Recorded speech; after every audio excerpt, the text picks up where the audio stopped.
그건 그냥 참조인데요. 여기 숫자는 그냥 가상의 숫자입니다. 원래 제가 쓰는 템플릿이긴 한데 가상의 숫자예요. 이런 식으로 우리가 커스터머 세그멘트를 합니다.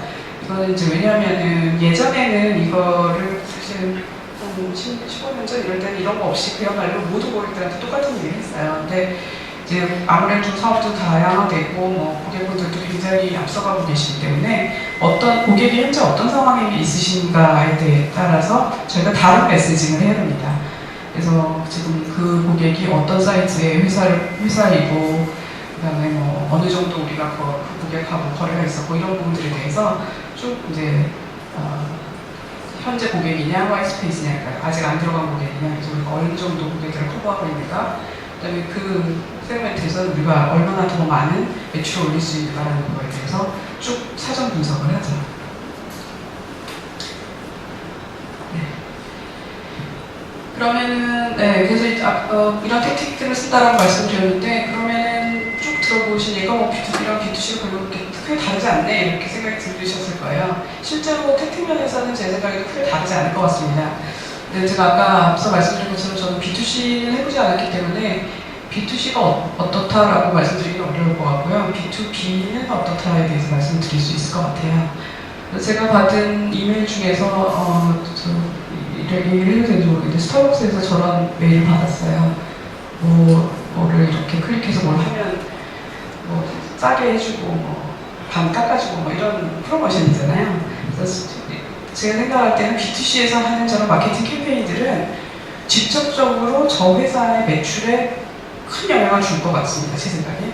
왜냐하면은 저런 프로모션 없을 때에 그 가게에 예를 들어서 100명 정도가 이렇게 쭉 음료수를 마셨는데 저런 프로모션을 딱 돌리면 아마 뭐 200명, 300명 오실 것 같거든요. 그러면 직접적으로 굉장히 매출도 오르고 브랜드 어웨어니스도 굉장히 높아질 겁니다. 제가 스타벅스를 한 이유가 몇 개월 전에 저희 회사가 이제 코엑스 아세트에 있는데 지금은 뭐 리모델링 중이지만 코엑스 내에 그 스타벅스 가게가 몇 개 있어요. 근데 어떤 날 제가 점심 식사를 하러 내려가 보니까 스타벅스 가게마다 줄을 수백 미터씩 서 있더라고요. 근데 이렇게 보니까 뭐 앞에 뭐 써 있는 것도 없고 뭘 나눠주는 것도 같지도 않고 굉장히 이상해서 제가 페이스북에다가 그 글을 올렸습니다. 스타벅스 앞마다 줄이 너무너무 장사진을 치고 있는 이유가 뭘까? 그랬더니 저희 패신이 뭐 무슨 그런 프로모션이 있었다 그래요. 몇 시부터 몇 시까지 오시는 고객분들한테는 한 잔을 시키면 2잔을 준다 뭐 이런. 그래서 이게 굉장히 그 프로모션이 B2C에서는 굉장히 순식간에 굉장히 빠르게 효과를 보고 그 ROI를 쉽게 얻을 수 있구나라는 생각을 굉장히 했었습니다. 그리고 요새는 옛날에는 막 이렇게 써붙여야 되는데 요즘은 써붙일 필요 없이 이렇게 온라인으로 그냥 쉽게 모든 사람들이 그 정보를 받아서 바로바로 이렇게 진행되는구나라는 생각이 들더라고요. 근데 이 오른쪽에 있는 거는 제가 아마 연초에 했었던 저희 프로모션이에요. 온라인인 건 똑같고요. 이메일로 받는 것도 똑같습니다.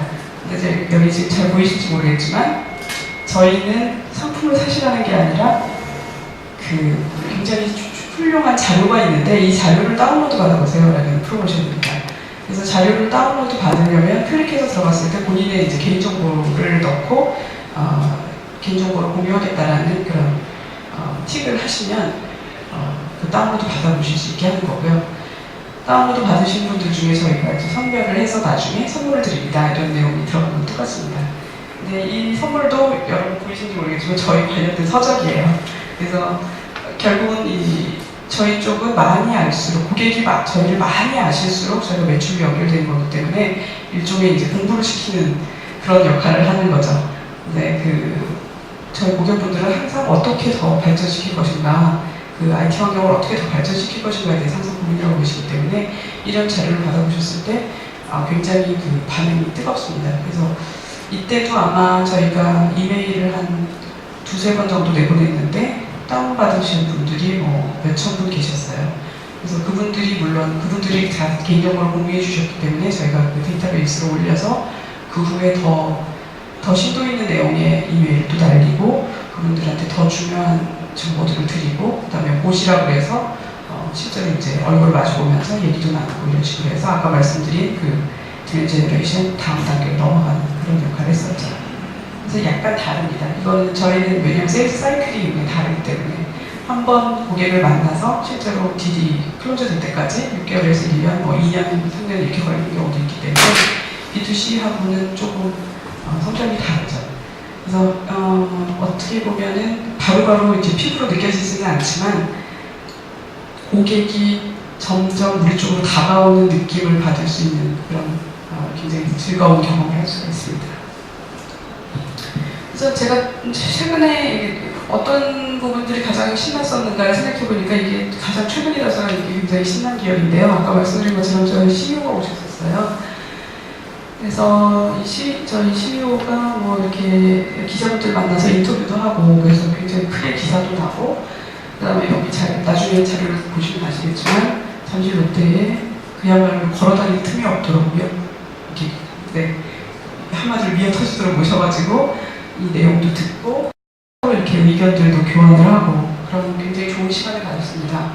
그래서 실제로 저희가 인원이 많지 않아요. 저희 마케팅이 제가 전부라고는 하지만 제가 직원을 2명 데리고 있습니다. 그러니까 셋이서 2,000명 넘는 행사를 진행을 해야 되고요.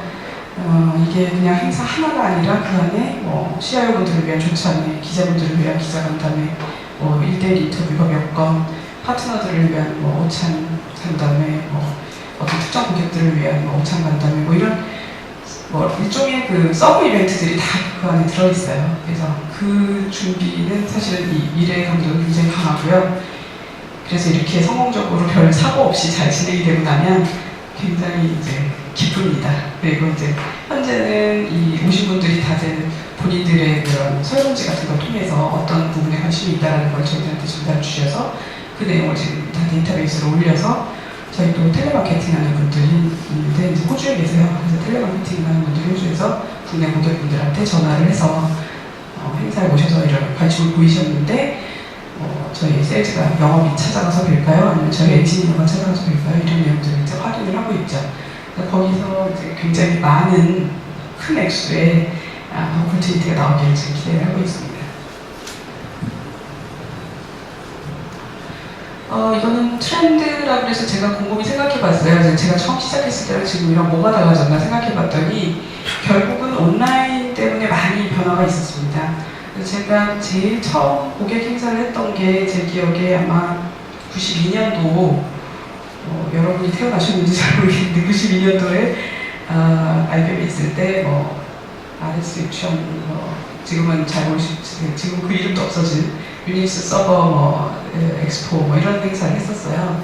근데 그때는 그렇게 오프라인 행사를 하면 마케팅들이 하는 일이 일단 초청장을 만듭니다. 인쇄를 해요. 그리고 나서 봉투마다 다 그분들 주소를 적고 넣고 풀도 붙이고 그걸 밤새도록 합니다. 초청을 그런 식으로 했어요. 그리고 현장에 오시는 분들도 다 이렇게 손으로 누가 오셨다 다 적고 모든 것이 다 되게 매뉴얼이었죠. 그런 식으로 해서도 굉장히 보람이 있었어요, 사실은. 근데 요새는 고객분들도 정말 바쁘고요. 저희가 3명이서 많은 일을 한다고 했지만 고객분들도 똑같더라고요. 정말 적은 인원이 굉장히 많은 일들을 하세요. 이 기술이 발전하다 보니까. 어떨 때는 그런 행사장에 오시라고 했을 때 도저히 오고 싶어도 올 수 없는 상황들이 생기더라고요. 그래서 저희가 가상 행사들을 합니다. 그래서 저쪽에 저 왼쪽에 보이시는 게 저희가 여름에 진행했었던 버추얼 클라우드 데이라는 가상 행사예요. 그래서 로그인을 하면 마치 무슨 행사장에 온 것처럼 화면이 뜨는 거죠. 그래서 이렇게 들어가서 보면 저기 위에 뭐 여러 회사들 이름이 있잖아요. 여러분이 아시는 시스코, 델, 네덜, SAP 이런 회사들이 있는데 저 회사들은 스폰서로 들어와서 가상의 부스를 저기서 열고 있습니다. 그래서 들어가서 저쪽에 키노트를 클릭해서 들어가면 이런 화면에 키노트를 들을 수 있고 그다음에 브레이크아웃 세션을 들을 수도 있고 그다음에 재미있는 건 이렇게 채팅으로 오신 분들하고 서로 얘기를 나눌 수도 있어요. 그러니까 그야말로 행사장에 가지 않고도 가상 환경에서 행사장의 경과랑 똑같은 그런 일을 여러 가지 할 수 있죠. 제가 이 사진을 넣은 거는 실제 행사 현장입니다. 저희 직원들이 온라인으로 고객들하고 얘기를 하고 있고요. 저희 파트너분들이 오셔가지고 부스 운영을 하고 있잖아요. 온라인으로 고객분들하고 얘기를 나누고 있죠. 근데 이게 점점 이렇게 진행이 되고 있는 게 제가 여기 잠깐 썼지만 고객들이 이제 너무 바쁘기 때문에 이게 그리고 뭐 옛날에는 뭐 회사들이 다 비슷한 군데 모여 있었지만 요새는 예를 들어서 다음 커뮤니케이션 같은 경우 제주도에도 있고 이러지 않습니까? 그러니까 언제든지 내가 원하는 때 그런 내용들을 듣고 싶다라는 그런 요구사항들이 많이 있습니다. 여러분도 뭐 VOD 많이 보시겠지만 온디맨드 서비스가 돼야 되고요. 그게 훨씬 더 효과적이죠. 서로 시간도 절약하고 할 수 있는 얘기 다 하고 관련된 정보 다 볼 수 있고 필요한 얘기들 다 들을 수 있습니다. 그 다음에 이제 제가 익스피리언스라고 썼는데 고객이 이렇게 행사장에 온 거랑 똑같은 경험을 할 수 있는 거죠. 그냥 뭐 자료만 받는 게 아니라 정말 강의도 듣고 얘기도 나누고 그만큼 고객의 참여자의 어떤 익스피리언스를 동일하게 만드는데 포커싱을 하는 거고요. 그 다음에 공유하고 서로 공유하고 그 다음에 서로 인플루언싱을 하는 겁니다. 이 행사가 가장 재밌는 것 중에 하나는요, 저희랑 고객이랑만 얘기를 나누는 게 아니라 고객분들이 들어오셔서 그분들끼리만 얘기를 나누세요. 어떨 때는 어떤 분이 저희한테 질문을 했는데 다른 고객이 답변을 해주실 때도 있습니다. 그러면 그게 정말 좋은 사례죠. 저희 입장에서는. 저희를 써보신 고객이 이거 써봤는데 이렇게 좋더라고요. 이렇게 해주시죠. 그래서 저희가 이런 가상 행사를 좀 더 늘리고 있고요. 그 다음에 페이스북 여러분 많이 쓰시는지 모르겠습니다만 페이스북 같은 데서도 저희 팬들을 대상으로 이제 끊임없이 이제 얘기를 나누고 사진도 올리고 뭐 이런 식으로 점점 이렇게 좀 다양한 특징으로 좀 더 이렇게 사람들이 바빠지다 보니까 기술을 활용한 그런 마케팅으로 넘어가는 그런 과정이 있다라고 보시면 되겠습니다. 이게 마지막 슬라이드인데요. 그러면 어떤 점을 갖춰야 될까요? 라는 건데 제가 이제 어떻게 보면 되게 뻔한 얘기일 수도 있는데 굉장히 그냥 그야말로 중요한 얘기라서 제가 한 슬라이드 넣었고요. 제가 이런 질문을 사실은 굉장히 많이 받습니다. 근데 제가 곰곰이 돌이켜보면 오너십과 팀업이 사실은 가장 중요한 것 같아요. 이거는 무슨 일을 해도 마찬가지인 것 같아요. 그래서 우스갯소리로 집에서 설거지를 해도 오너십을 갖고 하는 분과 그냥 어쩌다 한번 하는 사람이 그 퀄리티가 다르거든요. 그래서 회사 일도 그 사람이 얼마나 오너십을 가지고 일을 하는가가 결국은 그 약간의 차이가 굉장히 큰 차이로 나타납니다. 행사할 때 뭐 별거 아닌 일이었다고 생각하면 예를 들어서 뭐 고객이 뭐 약간 컴플레인이 있었을 때 달려가서 그걸 바로 해결을 했느냐 아니면 그냥 뭐 여러 사람 중에 한 사람이 내고 넘겼느냐에 따라서 그게 나중에 굉장히 큰 차이를 나타낼 수도 있거든요. 그래서 그런 오너십 부분이 사실 가장 중요하고요. 그 다음에 팀워크인데요. 제가 보기엔 요즘은 학교 교육이 뭐 팀 플레이를 많이 하시기 때문에 팀워크에 대해서 저희 때보다는 많이 향상이 되신 것 같아요. 근데 저희 때만 해도 공부는 그냥 나 혼자 하는 것이지 뭐 이렇게 팀으로 하는 적이 별로 없었기 때문에 항상 나 혼자 하는 게 습관이 되었던 그 학교에서 떠나서 회사에 입사를 하는 순간 혹은 뭐 창업을 하시는 순간 결국은 그 팀워크가 굉장히 중요해집니다. 그러니까 내가 아무리 우수해도 혼자서 모든 일을 다 할 수 없기 때문에 예를 들어서 행사를 하나 하더라도 마케팅 세 사람이 모두가 하는 게 아니라 영업도 이볼브가 돼야 되고 엔지니어도 이볼브가 돼야 되고 모든 사람들의 도움을 끌어내야 되거든요. 결국 그런 팀 플레이를 얼마나 잘할 수 있느냐가 실제로 성공을 할 수 있느냐 아니냐가 판가름이 난다고 생각할 수 있어요. 그래서 여러분이 나중에 혹시 취업을 하실 때는 그거를 알아보려고 굉장히 애를 쓸 겁니다. 면접을 오시는 분이 똑똑한 사람을 찾는다기보다 우리 팀에 왔을 때 정말 우리 팀하고 잘 어울릴 수 있는가, 우리 팀원이 됐을 때 나는 저 사람하고 같이 1년 내내 있으면 즐거울까 이런 생각들을 합니다. 그래서 그런 부분들에 대해서 굉장히 조직에서 결국 조직 생활이기 때문에 굉장히 중요하다고 생각하시면 되고요. 그 다음에 굉장히 경쟁력이 있어야 되는 건 사실이겠죠. 그래서 여러분 뭐 굉장히 우수한 분들이시기 때문에 경쟁력 부분에 대해서 크게 뭐 걱정할 부분이 없을 것 같고요. 그 다음에 리절트 오리엔티드라고 말씀을 드렸는데 이게 뭐 결과가 다가 아닌 게 아니라 결과가 다입니다. 조직에서는. 그래서 내가 정말 열심히 일했어 라는 말을 그래 수고했어 그러면 그렇지만 너는 결과가 없으니까 다른 일을 해라 이렇게 굉장히 냉정하게 평가를 받거든요. 그래서 결국 어떤 결과를 내느냐가 그 사람이 이제 이 조직 생활에서 성공을 할 수 있느냐 아니냐의 판가름의 그 첫 속도이기 때문에 제가 처음에 굉장히 많은 시간을 어떤 부분에 대해서 매주를 갖는다라는 얘기를 자세히 말씀드린 이유가 바로 이것 때문입니다. 그러니까 항상 결과를 내야죠. 특히 이게 동호회가 아니고 저는 이익을 내야 되는 조직이기 때문에 이 사람이 우리의 이익에 얼마나 공헌을 하는가가 사실 굉장히 중요한 부분입니다. 그래서 여러분 학교에서는 당연히 성적이라든지 이런 성적이 다가 아니다라고 얘기하지만 성적을 보는 이유는 이 사람이 얼마나 결과를 내는데 포커스를 했었는가를 보는 겁니다. 그 성적에 관심이 있는 게 아니라요. 이 성적을 내기 위해서 이 사람이 어떤 과정을 거쳤을 것이다라는 걸 생각하는 거죠. 그래서 그런 부분들에 대해서 계속 이렇게 성공하는 습관을 가진 사람을 찾는 거죠. 그래서 그런 부분들이 굉장히 중요하고요.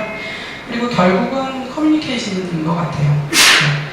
만약에 결과를 제대로 못 냈다 하더라도 중간중간에 일을 하다 보면 이렇게 힘든 과정들이 생깁니다.